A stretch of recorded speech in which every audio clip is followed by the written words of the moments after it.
Hello all, welcome to yet another live session of Narayana IAS Academy. As all of you know, this is Sureka Bhaskar presenting to you the daily news analysis. So for today's discussion, we've picked up a number of articles from the Hindu as well as the Indian Express, which become extremely important and relevant for the UPSC CSE examination. Now, let us actually start our daily routine with the motivation.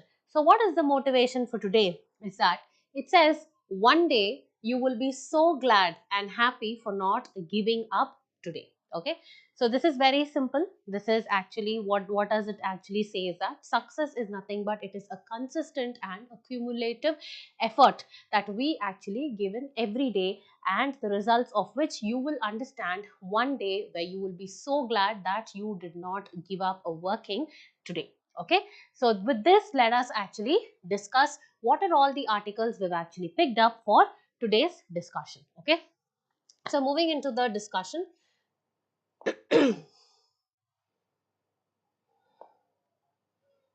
Yeah, so moving to the discussion, the first topic for the day has been picked up from page number 4 of the Indian Express, strengthening India-Indonesia bilateral ties. Okay, so this particular article has been picked up from the Indian Express, where we'll be discussing in extensive or exclusive detail what has been the relation or the diplomatic or the bilateral ties that both the nations, that is India and Indonesia, actually shared, how it evolved over the years from the period of non-alignment movement, that is post-independence, and then how it actually transcended during Cold War, and how it is actually currently in existence. What is the economic ties, the political ties, and what is the strategic and the defense ties that both the nations actually have, is what we'll be discussing in detail in this particular article. So this is a main centric article. Moving forward, the second article for the day, that is the SRO gearing up for, that is, this is ISRO. ISRO.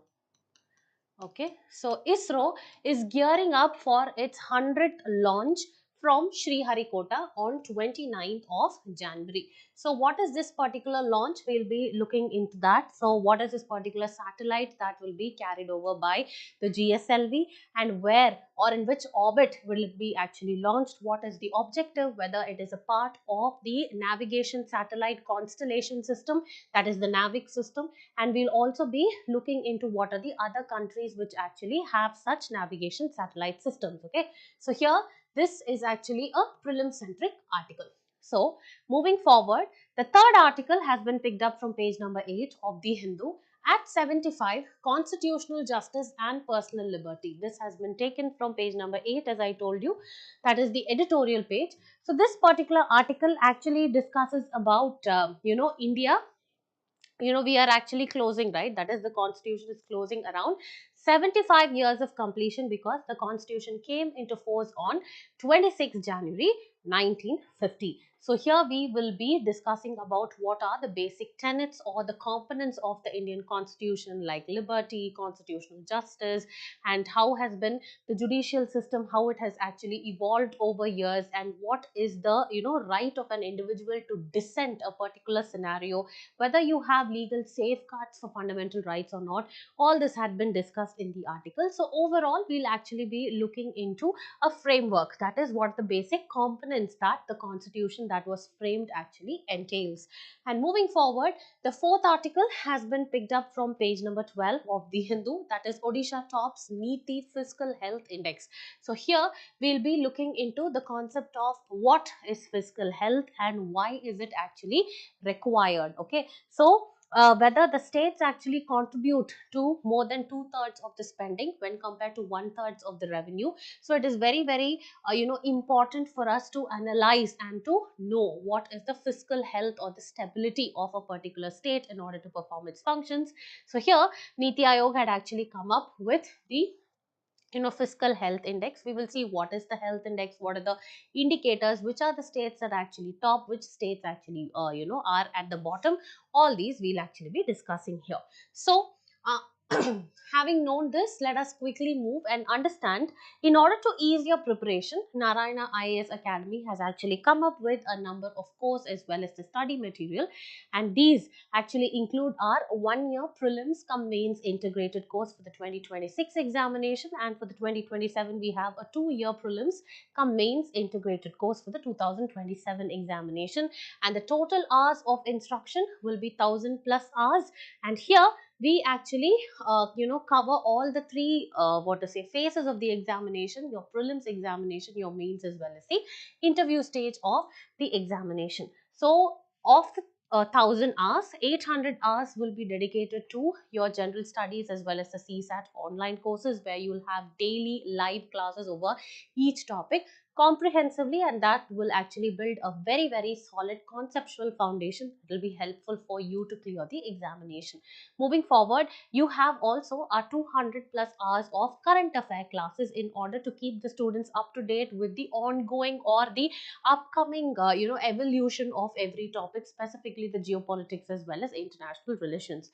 Also, we have a strategic micro schedule where our experts from the R&D team have actually sat across and have actually planned a detailed structure of a daily schedule or the daily study plan that will actually help you not get lost in the ocean of the UPSC CSE syllabus. And moving forward, we also have our expert faculty from different domains who are very well versed in the UPSC syllabus and who have also appeared in the interview stage of the examination. And finally, we also provide regular testing as well as feedback, where we actually have come up with around so many thousands of prelims as well as mains questions, and based on your performance we actually give you your personalized feedback. Okay, so having discussed about the course that we have actually brought across for you guys, now let us actually move to understand today's first and foremost topic, that is strengthening India-Indonesia bilateral ties. So here, any kind of bilateral ties, okay, its history, and what is the current status of partnership, whether it is a strategic partnership, whether it is a comprehensive strategic partnership, and what are the associations or the regional groupings that the countries are actually part of, whether they are part of ASEAN, whether they are part of Quad, and what do they actually engage in such regional groupings, and what are all the repercussions that India is actually going to have, or what are the outcome of such meetings become very important for your exam. So here we'll be discussing about India-Indonesia relations and how the bilateral ties have actually evolved over the years, and then we'll actually discuss about part of India's foreign policy, okay, because Act East policy actually came in which year, and as a part of which whether India has actually moved to a closer proximity to Indonesia or not is what we will see. So this is important for your mains examination, GS paper 2, effect of policies and politics of developed and developing countries on India's interest and Indian diaspora. So now let us actually move forward and see the PYQ that has been asked in the year 2013 mains examination, that is economic ties between India and Japan while growing in the recent years are still far below their potential.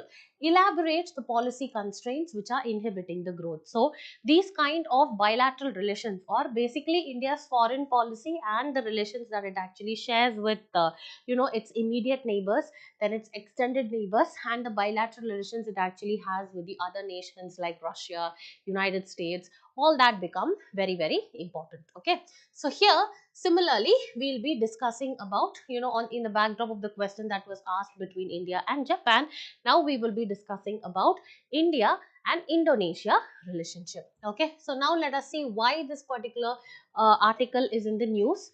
Is that Indonesian President Mr.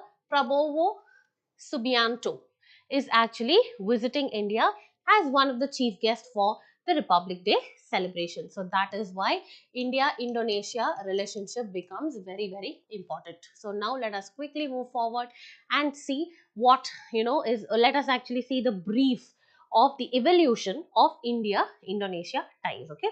So if you see the relationship that India and Indonesia have actually shared over the years, it has actually been a very, very deep rooted relationship. And this has actually been shaped by historical, cultural, as well as economic ties. Okay. So both, if you see India and Indonesia, they are maritime neighbors, right? So you need to know the location of both the countries. It's very, very important. And they are also, strategic partners. So this relationship has actually enabled them in order to collaborate on various domains like the political domain, the economic ties, as well as the cultural dimensions. If you see the ancient times, the relationship between India and Indonesia dates back to almost 200 years, where there was actually spread of religion like Hinduism as well as Buddhism. And also, if you see the Indonesian culture to a large extent was inspired by the epics of, Ramayana as well as Mahabharata. So if you see, we have 200 years of cultural ties, and we have religion like Hinduism as well as Buddhism, and also we have epics like Ramayana as well as Mahabharata influencing the Indonesian heritage. And if you see, if you come closer to after independence, so in the 1950s, both the countries or both the nations, they actually championed the independence, right? So they actually fought for independence of Asian as well as the African countries, and this actually resulted in a conference that actually took place in 1955, that is the Bandung Conference. This is where the third world nations actually came together in order to decide their alignment, okay, on whom to support during the Cold War, okay. And finally there was this non-alignment movement in 1961, where they actually decided that we are not going to support any particular nation. We are not going to side either with the Americas, or we are actually going to support the Soviet Union or the USSR, is what they decided, and that was the non-alignment movement of 1961. And then in 1991, what happened? India actually came up with Look East policy, and this further expanded the bilateral relationship between India as well as the Indonesia with respect to the economic, strategic, as well as cultural relationship. And also in 2005, there was actually a joint declaration that was actually signed between India and Indonesia. That was nothing but joint declaration on establishing a strategic partnership, and this was a multifaceted cooperation. Okay, so far did you understand how have the evolution of India Indonesia ties been? Yeah. So after this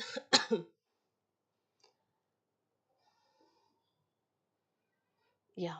So after this, let us actually see in 2018. So we saw in 2005 what had happened, and now in 2018, the bilateral ties actually elevated to a comprehensive strategic partnership. So thereby, the basic political, or you can say the basic economic as well as a strategic partnership, now it further elevated to actually have collaboration in defense, trade, as well as regional security. Okay. So this is what it is. Yeah. So now moving forward, let us see what are the key areas of cooperation between India as well as Indonesia. Vinod, easy. இங்க சரியா காத்து வரல.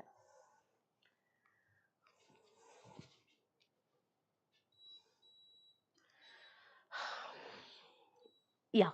So moving forward, now let us actually discuss about what are the different key areas of cooperation between India and Indonesia.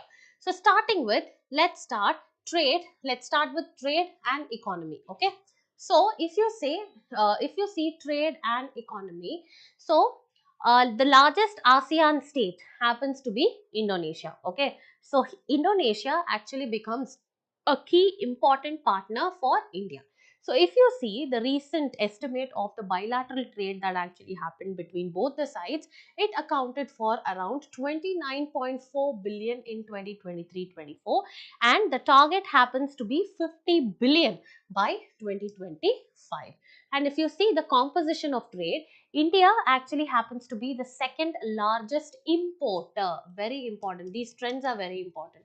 India happens to be the second largest importer of Indonesian coal as well as palm oil in order to satisfy India's energy security as well as food security.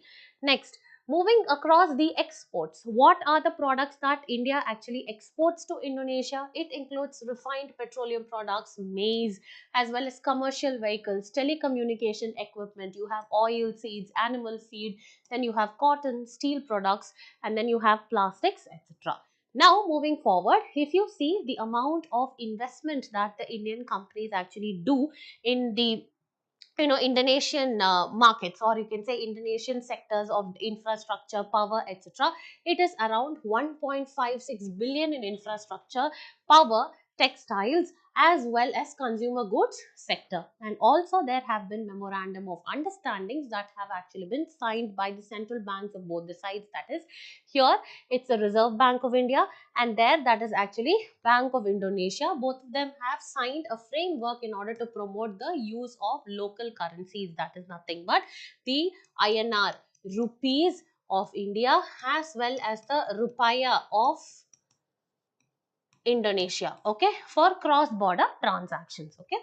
So this is the economic ties or the area of cooperation with respect to economy. Next one is security ties. Right, that both India and Indonesia actually have a number of military exercises as well as strategic dialogues and defense cooperation. And examples of such exercises include Samudra Shakti. So this is actually a maritime exercise. Exercises become very, very important because they have been asked in the examination earlier. So Samudra Shakti is a maritime exercise, and Garuda Shakti is your joint military exercise, okay. And also we have the Corpat, that is nothing but coordinated patrol. And also both of them actually have very, very similar visions on combating terrorism, and also aim to become maritime powers, with Indonesia actually providing India access to the strategic island of Sabang. So you need to know where is the location of this Sabang.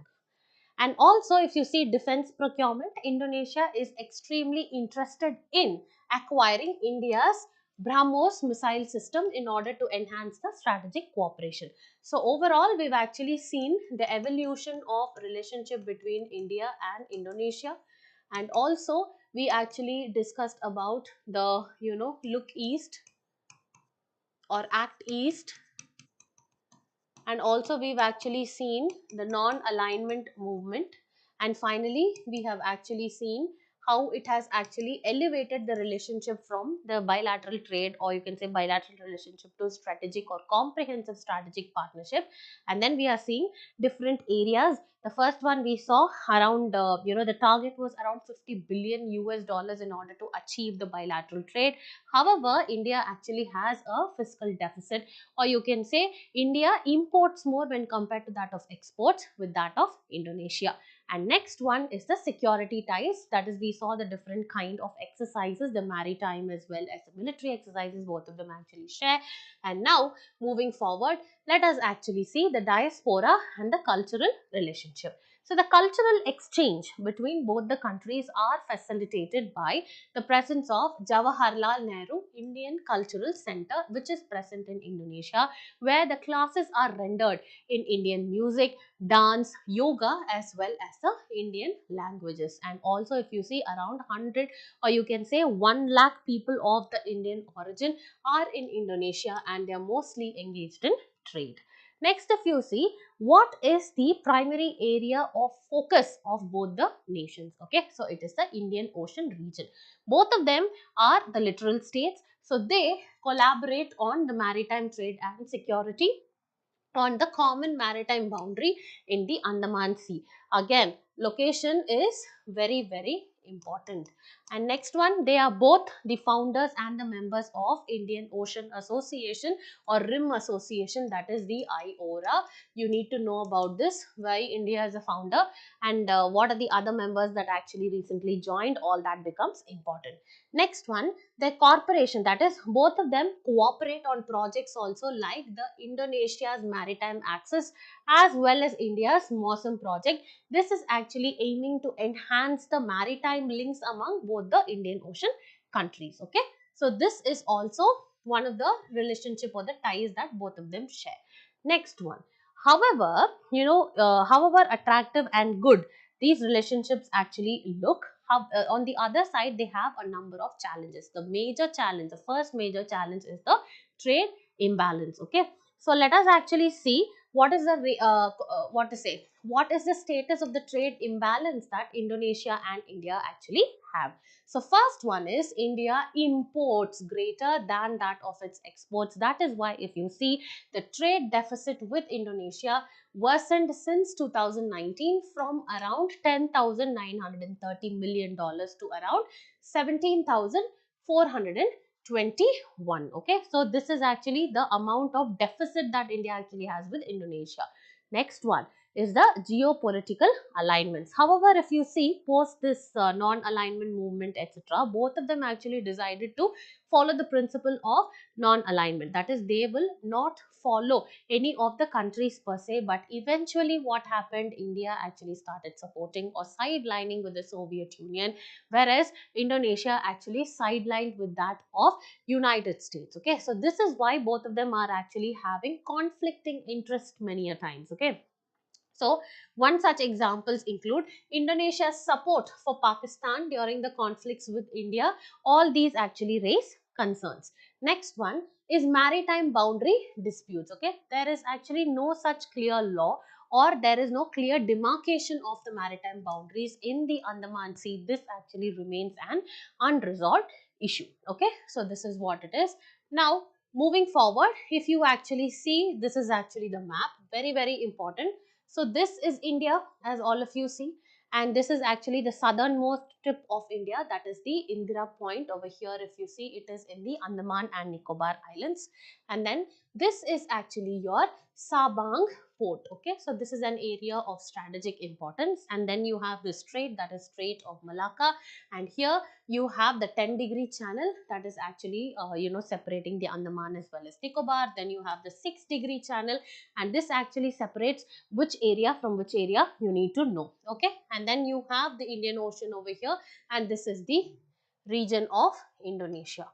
Okay, so this is how you need to actually read your maps. Okay, because the questions across which sea it is actually located, what is the bordering countries, and what are the straits, and what do you mean by straits and isthmuses, all those concepts become very important for your examination. Now moving forward, let us see what are the other challenges. Okay, next one, the major challenge is the dominance of China. Okay, so there have been a significant increase in the amount of Chinese investments in Indonesia.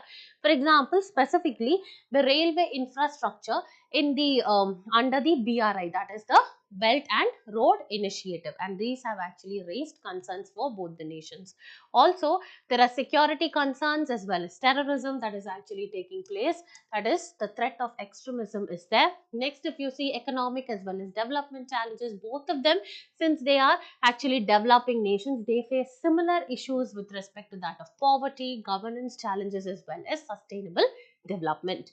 And moving forward, there are also environmental concerns as well as natural resource management. That is, these are actually, Indonesia is an archipelago, right? As well as India happens to be a coastal nation. So they are actually extremely affected by the vagaries of the environment, or climate change as well as disasters. That is, there are climate change impacts as well as natural resource management as well as disaster response. Okay, so this is also one of the most important dimensions. Now what can be the way forward? Of course, there has to be a proper maritime cooperation where there has to be a proper establishment of a maritime committee, and you need to conduct regularized patrols, okay, in order to manage any kind of maritime dispute in the Indian Ocean region.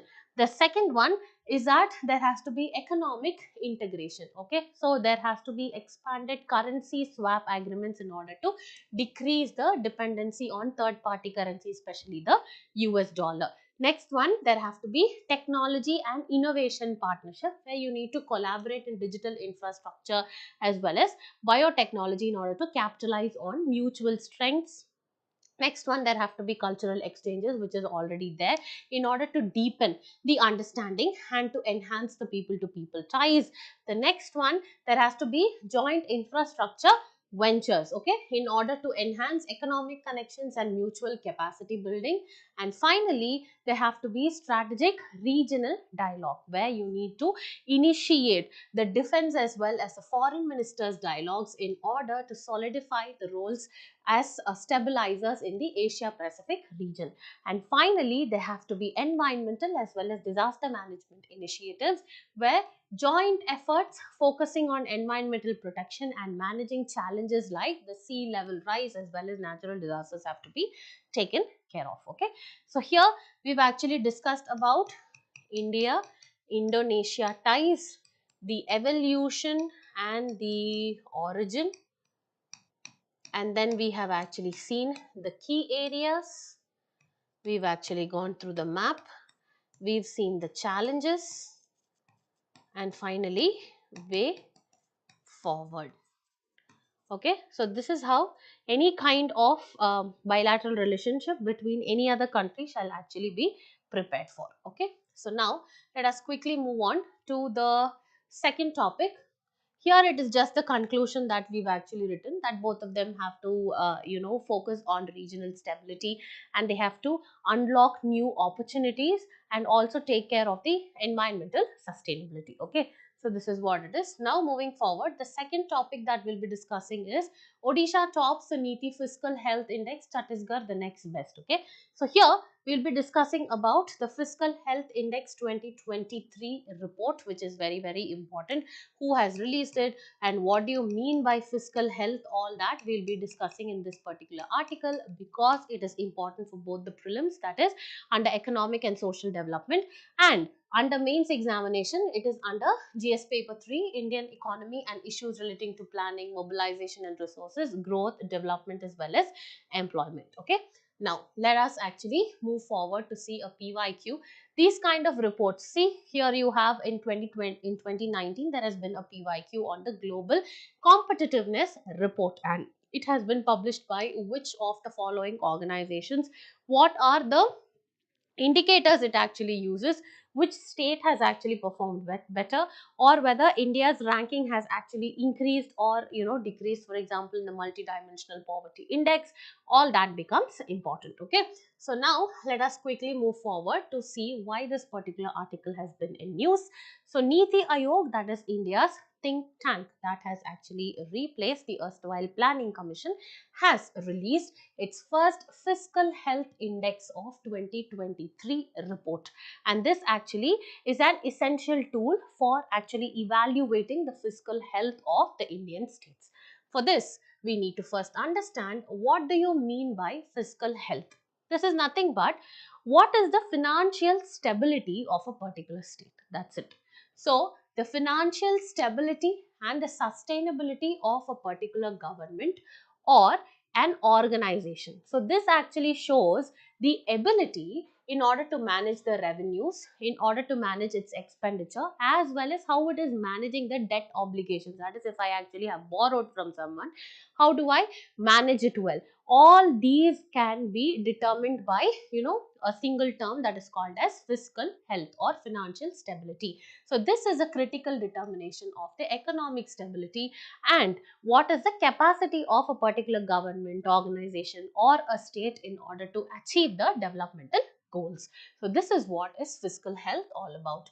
Now moving forward, what is the need for this particular fiscal health index that actually measures the performance of the states is that, first one, India has fiscal decentralization, right? That is, here majority, I mean the entire decision with respect to that of finances of the country is not taken up by the central government, right? So it is decentralized towards different states. That is, states actually take care of their welfare. So that is why you have separate state GST, you have a different separate tax regime for the states and all those things. So because of India's fiscal decentralization, that is, with states actually accounting for almost two-thirds of the spending and one-third of the revenues, this actually requires the assessment of their financial or fiscal health. Next one, there are also emerging challenges because there is rising fiscal deficits, which is what, where your expenditure is actually more than that of the revenue. Also, there is unbalanced expenditure, and apart from the budget, there are other liabilities also. This actually highlight the urgency for a transparent fiscal management. Also, what is the objective is that this particular fiscal health index, it actually aims to benchmark the states on key fiscal indicators. So when the states are actually ranked based on their performances this year, what happens is that they can actually promote the accountability, aiding policymakers in identifying what kind of reforms are required for the states that have not been performing well. Okay, so now let us actually move forward and understand what are the key findings of the report. So if you see this particular score over here, these are the top 5 states that have actually performed, which include, the first one is Odisha, followed by Chhattisgarh, Goa, Jharkhand and Gujarat, and this is actually the score out of 100. So Odisha has actually scored around 67.8, with Gujarat scoring around 50.5, whereas the bottom 5 states include Punjab, Andhra Pradesh, West Bengal, Kerala and Haryana, where if you see, Punjab actually has the least score of 10.7. Okay, so now let us quickly go through. So the high performers, we actually saw Odisha was actually the first with the rank or the score of 67.8. The key strengths over there is it has performed very well in terms of the debt management. Okay, so Odisha ranked first in the debt index, that is 99.0 under debt management, and the debt sustainability was 64. Okay, so this was actually the score, and this has also maintained a favorable debt to gross state domestic product ratio, and also low interest payments at around 7% of the revenue receipts. Okay, so here you need to understand what do you mean by capital expenditure, what do you mean by revenue expenditure. Okay, and also you need to know what are your revenue receipts and your capital receipts. So these terms you need to know. And also they have actually performed very well with respect to that of revenue mobilization, that is high non-tax revenue due to effective utilization of mining linked royalties and premiums. Also, if you see, the expenditure focus was actually there because there was strong capital outlay. So this was up to 4% of the GSDP, and a good quality of expenditure profile has been maintained by Odisha. Now following that, you had Chhattisgarh and Goa. Both of them had the balanced revenue mobilization and expenditure, and strong non-tax revenue sources like coal and mineral auctions. Okay, apart from tax, what are all the way they actually have their revenue generation? This is what it is. Additional states actually include Punjab, Kerala, that is, sorry, aspirational states include Punjab, Kerala, West Bengal as well as Andhra Pradesh, and these actually are seen to struggle with debt sustainability. They also have a problem with revenue mobilization as well as fiscal prudence. Okay, example, Punjab actually has the lowest score, that is 10.7, and that is due to, first one is high debt burden, it has more fiscal deficit. That is because Punjab actually gives more and more and more subsidies for the farmers, so your expenditure is actually more than that of your revenue. Next one is also the quality of expenditure. Okay, so there is actually low prioritization of capital expenditure. What do you mean by capital expenditure? Expenditure of the government when you invest in creation of certain assets like infrastructure, building, roadways, establishment of an industry, etc. or it either has to reduce your liability, that is you're paying back your loans and all those things. But the quality of expenditure, that is there is low priority that Punjab government has been given for the capital expenditure. That is why it has actually performed very low on this particular fiscal health index, is what is the observation. What are few of the recommendations that have been given by this particular report is that first is to increase your revenue base. Don't just focus only on your tax collection. You have to diversify your non-tax revenue also, like the mining, auctions, etc. So, next one is targeted investment. You need to target your investment on very important sectors like health, education and infrastructure, so that you actually boost your long-term development of the state. Okay. Next one is debt management framework.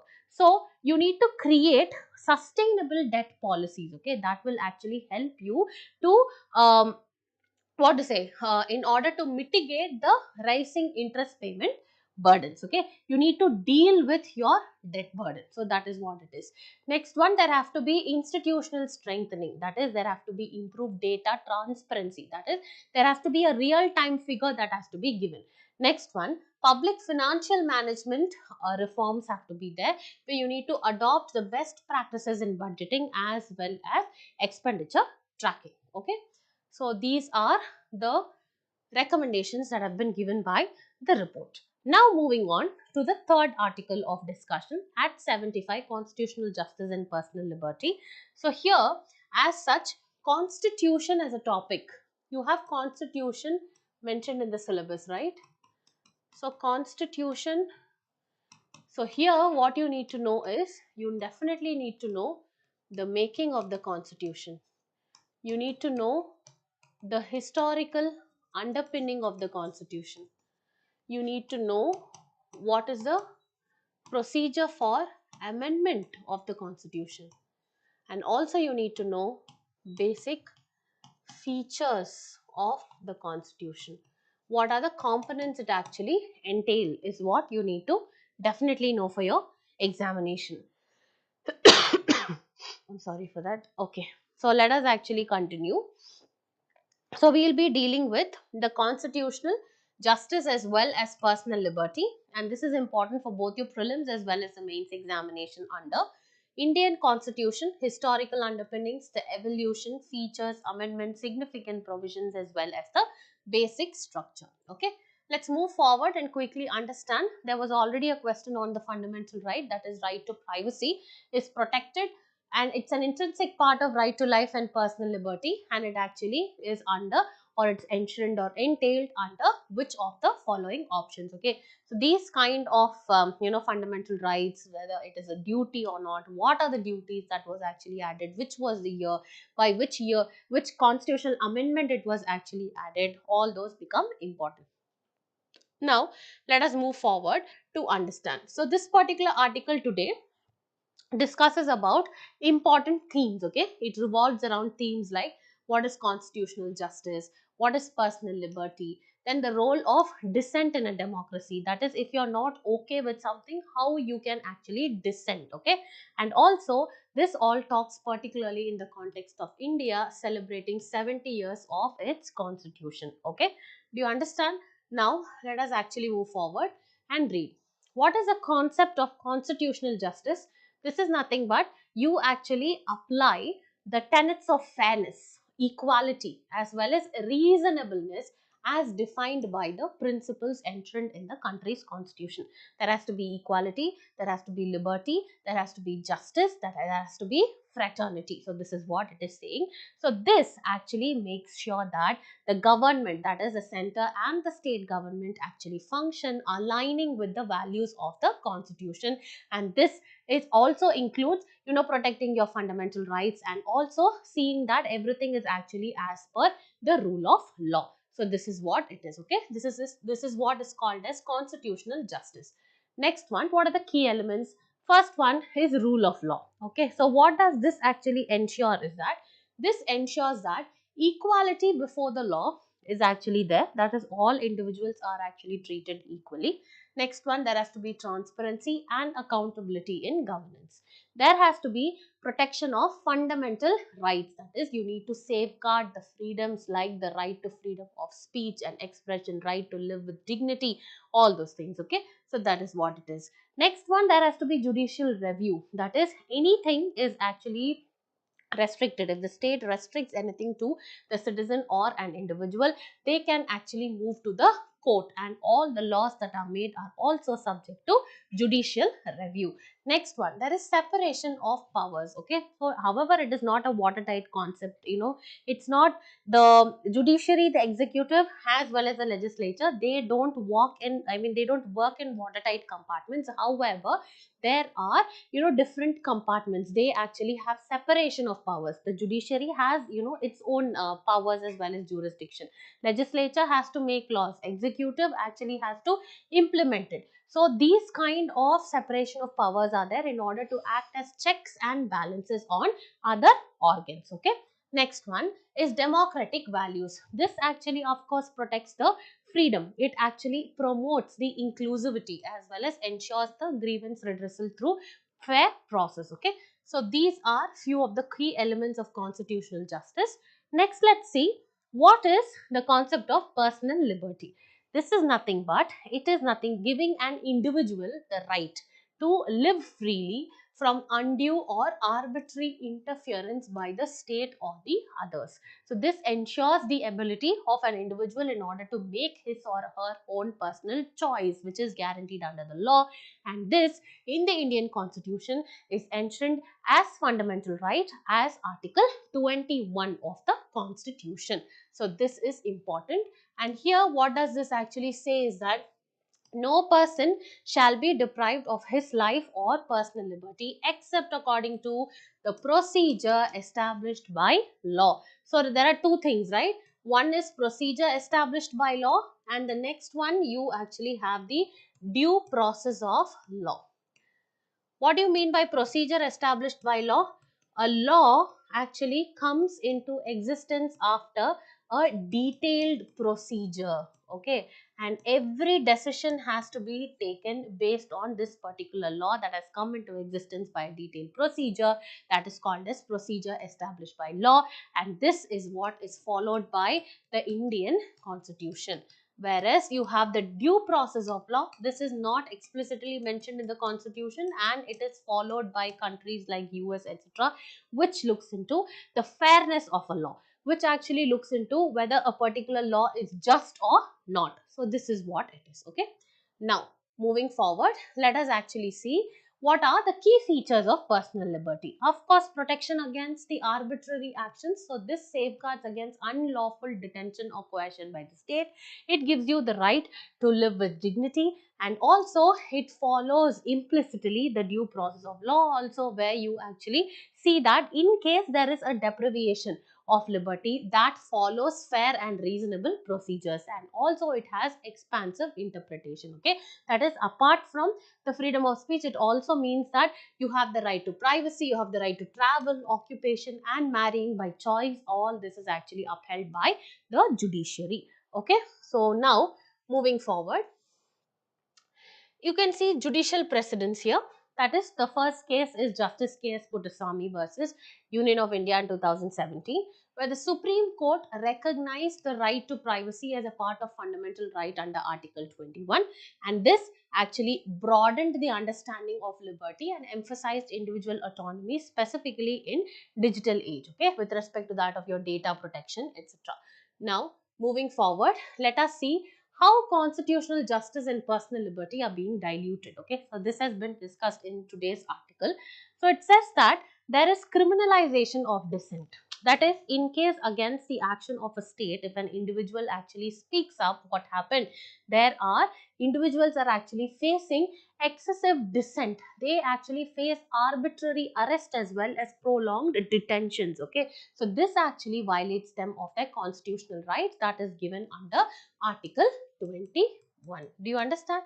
Example, when the Citizenship Amendment Act was actually brought in, when people actually protested against it, they actually faced these arbitrary arrests. Next one, misuse of preventive detention laws. There are laws like National Security Act as well as Unlawful Activities Prevention Act. That is, these laws, under these laws, the government can actually arrest the individual stating that they pose a threat to the national security of India. But many a times this has actually been arbitrarily used by the government without trials, making the process itself a form of punishment.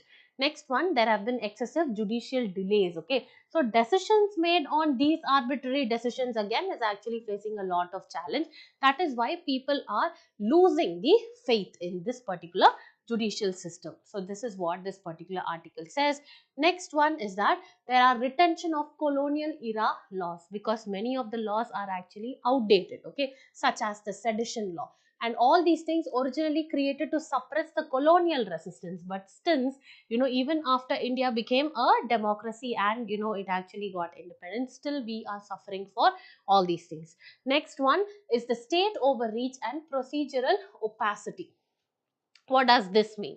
Here, the arbitrary actions by the state. Okay, so these days there is actually this bulldozer culture and all those things, right? That is, a person when they are a convict, or when they are arrested, or when they are under the period of investigation, their homes are actually being demolished. Okay, so demolitions, that is arbitrary actions such as demolition of homes and indefinite detention, this actually shows how excessive is the misuse of power. This undermines the constitution values of justice, equality, as well as dignity. So this is what this particular article has actually spoken about.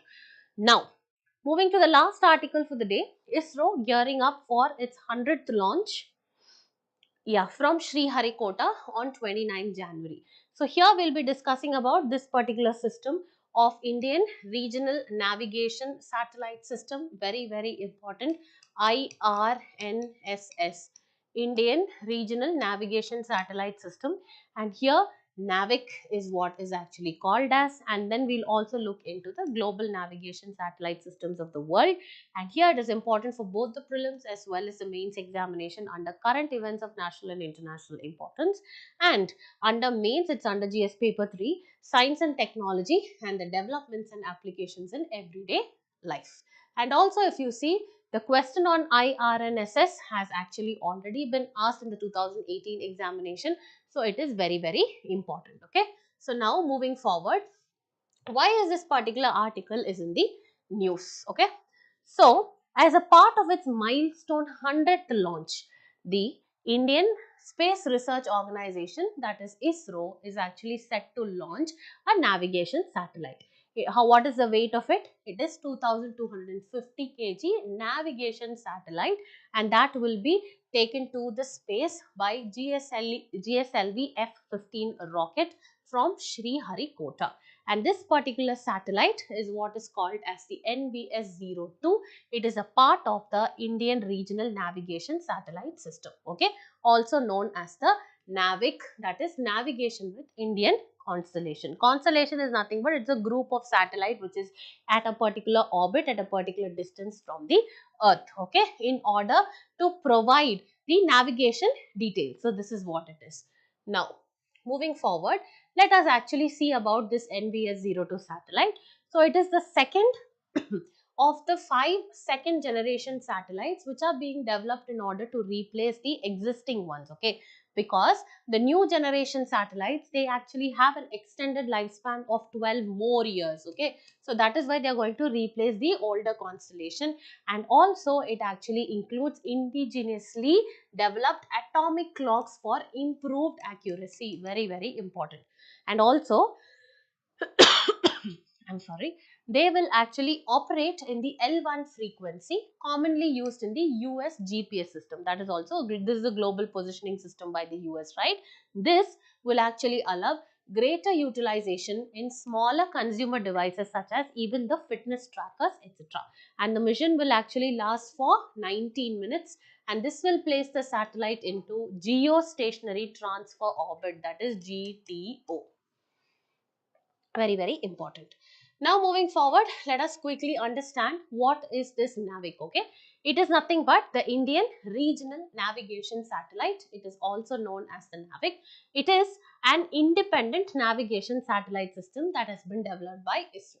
If you see the developmental framework, it was actually initially approved in the year 2006, and later it was expected to be completed by 2011, but it actually became operational only by 2018. Then if you see the constellation, it actually has a group of constellation, that is a group of 8 satellites, okay, and these 8 satellites are actually situated at an approximate distance of around 36,000 kilometers from the earth, okay, and 7 of them among 8 are of 8 of them of the total 8, 7 are actually operational, and 3 satellites of the constellation are placed in geostationary orbit and the other 4 are placed in the geosynchronous orbit. So what is more important is to understand what is the difference between the geostationary orbit as well as the geosynchronous orbit. So this is what it is, and now moving forward, let us actually see what are the services it actually offers. It offers 2 types of services, okay, standard positioning service as well as restricted services. Standard positioning is that you can zoom and you can see up to a particular distance only, that is 5 to 10 meters, okay. So we will see these services are provided in both the L5 as well as S bands, again very important, and in which that NAV02 will which band or which frequency band, that is L1 or L5 band, that is again important. So what is standard positioning service? This is available to all the users and accuracy of 5 to 10 meters across India and 20 meters in the Indian Ocean, okay, you can zoom it. Next one, restricted services. It actually offers highly precise location data around 1 to 5 meters only, and primarily it is used for defense application. What is the coverage? Primary surface area is around 1500 kilometers from the boundaries of the Indian landmass, and if you see extended service area, this actually lies between the primary service area and the region which is enclosed by this particular latitude and longitude. And what is the current usage is that in India, I mean its usage is actually limited, and NAVIC is employed for various this one for including various purposes, other purposes like vehicle tracking in India, emergency alerts in order to give to the fishermen in the remote seas, as well as disaster tracking. So these are the purposes for which NAVIC is being used. And there are, if you see the navigation systems around the world, there are 4 global navigation systems that are available. One is actually the GPS, Global Positioning System, by the US, and then you have the GLONASS, that is actually by Russia, and then you have the Galileo by the European Union, and finally you have BIDU, this is China. And also there are 2 regional satellites, okay. One is actually the QZSS, that is by Japan, and IRNS or NAVIC, that is actually India. So if you see the operational, time of different, this has actually been since 1978, then 1995, 2016, and we do China 2000, and global coverage it actually gives by 2020, and then you have the Japan QZ, SS we saw, right? That is the regional system, that is since 2018, and IRNS is also 2018. Also, the orbital height is approximately 20,000. Whereas for the IRNS, if you see, it is 36,000 kilometers, and coverage, all these are global, whereas this QZ, this one is actually Japan and parts of Asia, Oceania, and with respect to India, we saw, right, 1500 kilometers from the boundary. Next one, accuracy is up to 5 meters, and over here, if you see, it is up to 20 meters, that is with RS as well as SPS, that is restricted coverage, as well as what coverage did we see? It provides 2 kinds of services, right? Standard positioning as well as restricted positioning. So this is standard positioning and this is restricted positioning respectively. Now moving forward, the services it provides different services, like we saw standard positioning service as well as restricted service, whereas this provides again SPS as well as the precise positioning service, and these are different things, and main applications include the navigation, military, civil applications, etc., and specifically IRNSS, if you see, it is navigation, tracking, timing, military applications, etc. Now, let's move forward and quickly solve the mains practice question. So, analyze the key areas of cooperation and challenges in the bilateral relations that India and Indonesia actually share, and how can both the nations strengthen their partnership to enhance the regional stability and economic growth. Discuss. So, here we've actually started with the introduction where we say India and Indonesia actually share very strong ties, and this is actually rooted in historical, cultural as well as economic cooperation underpinned by shared strategic interest.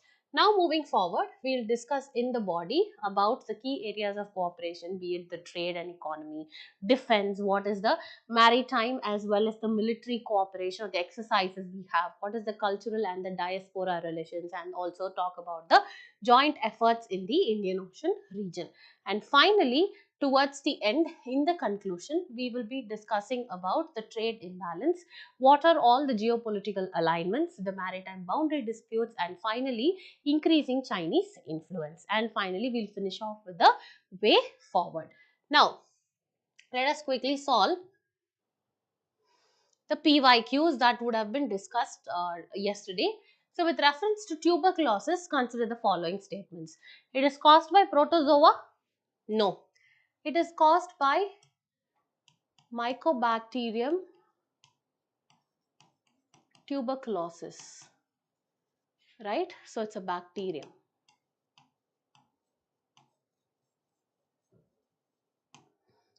Okay. Next one is it can spread through air from one person to person. Yes, this is correct. And currently there is no vaccine for the prevention of TB. No, this is actually wrong because you have the BCG vaccine. So since 1 and 3 are wrong, so yeah, so here your answer will be option B. Okay. Now moving forward, the second question, consider the following with respect to Election Commission of India. So Election Commission of India is a constitutional body established on 25th January 1950. Yes, correct. Next one, it is responsible for conducting the elections to the Lok Sabha, to the Rajya Sabha, to the state legislative assemblies and the local bodies like panchayats and municipalities. No. With respect to local bodies like panchayats and municipalities, it is the responsibility of the state election commissions. Next, the Chief Election Commissioner and the election commissioners have a fixed tenure of 6 years or until the age of 65, whichever is earlier. Yes, this is correct. And the CEC can be removed from the office only through a process similar to the removal of the Supreme Court judge. Yes, also correct. So, since all the statements are correct except for 2, it is 1, 3 and 4 and your answer will be option B. Now moving forward, the next question. Consider the following statements. India is the second largest tea producer globally after China. Yes. India is the second largest after China.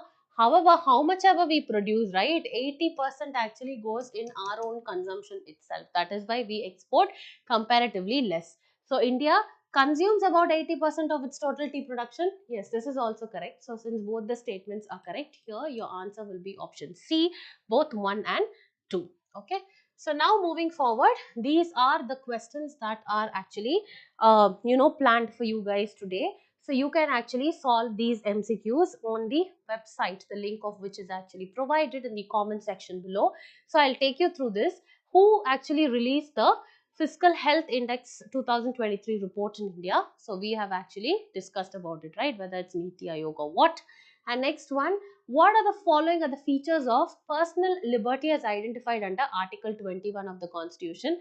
A very good question. Again, you need to know the tenets of it. And finally, which one of the following countries has its own satellite navigation system? Australia, Canada, Israel and Japan. So I took you through all the countries, right? Like starting from US, then we saw about Japan, and then we saw about India, and then we saw China, European Union, etc. So you need to know what are the satellite navigation systems in each country. So with this, we've actually come to the end of our daily news discussion. So for more important as well as discussions of important topics, please do like, share and subscribe to Narayana IAS Academy YouTube channel. Thank you and we'll catch up soon.